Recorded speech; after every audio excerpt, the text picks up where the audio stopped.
हेडलाईन्सचे प्रायोजक आहे NBC bearings, लांब पळण्यासाठी।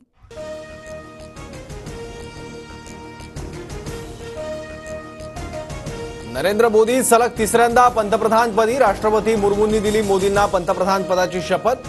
भाजप नेत्यांच्या शक्ती प्रदर्शनात मोदींचा शपथविधी।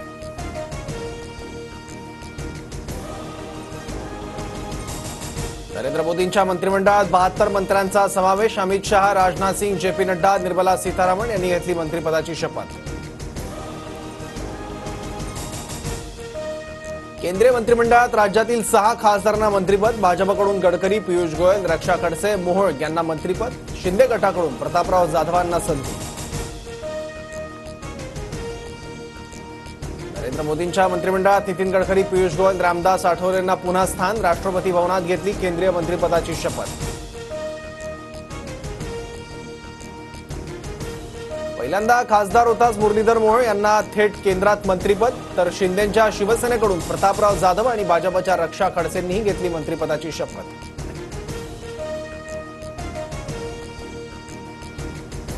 नरेंद्र मोदींच्या मंत्रिमंडळात टीडीपीच्या 2 खासदारांना संधी। राममोहन नायडू आणि चंद्रशेखर पेमसांनी घेतली मंत्रिपदाची शपथ।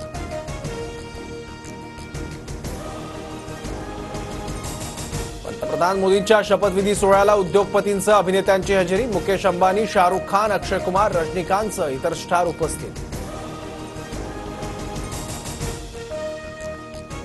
पंतप्रधान मोदींच्या शपथविधीनंतर भाजप कार्यकर्त्यांकडून जल्लोष। मुंबई, नागपूर, पुण्यासह राज्यभरात आनंदोत्सव।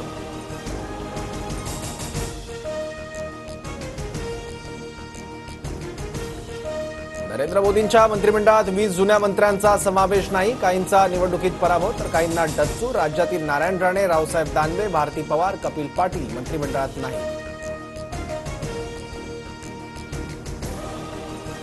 टीडीपी आणि जेडीयूच्या कोबड्यांवर मोदी सरकार। व्यंगचित्रातून काँग्रेसची मोदी सरकारवर टीका।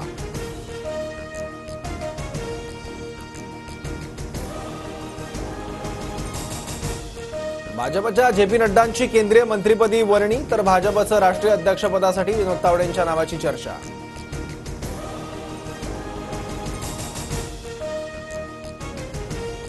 अजित पवार गटाला एका राज्यमंत्रीपदाची ऑफर अमान्य। कॅबिनेट मंत्रिपदाची दादा गटाची मागणी। उपमुख्यमंत्री फडणवीसांची माहिती, तर मंत्रिपदासाठी तटकरे आणि प्रफुल्ल पटेल यांच्यात वाद असल्याची चर्चा।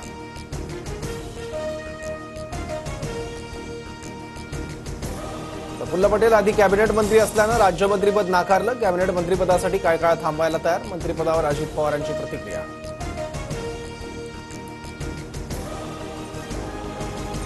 भाजपकडून दादांवर कमळावर लढण्यासाठी दबाव। दादांचे 12 आमदार भाजपच्या संपर्कात, रोहित पवारांचा दावा। रामटेक विधानसभा मतदारसंघावर काँग्रेस आणि ठाकरे गटाचा दावा। राजेंद्र मोळक यांना विधानसभेत पाठवू, रश्मी बर्वेंचं वक्तव्य। तर रामटेक ठाकरे गटाचा पारंपरिक मतदारसंघ, उत्तम कापसेंचा दावा। पराभव स्वीकारला आणि पचवला आहे। माझ्यासाठी कुणीही जीव पणाला लावू नका। मला प्रचंड अपराधी वाटतंय। लातूरमधील एका कार्यकर्त्याच्या आत्महत्येनंतर पंकजा मुंडेंचं आवाहन।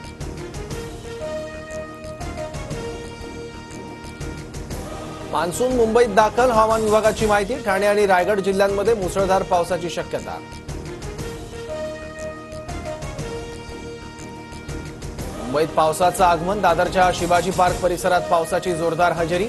मुंबईला वादळी वाऱ्यासह मुसळधार पावसाचा येलो अलर्ट।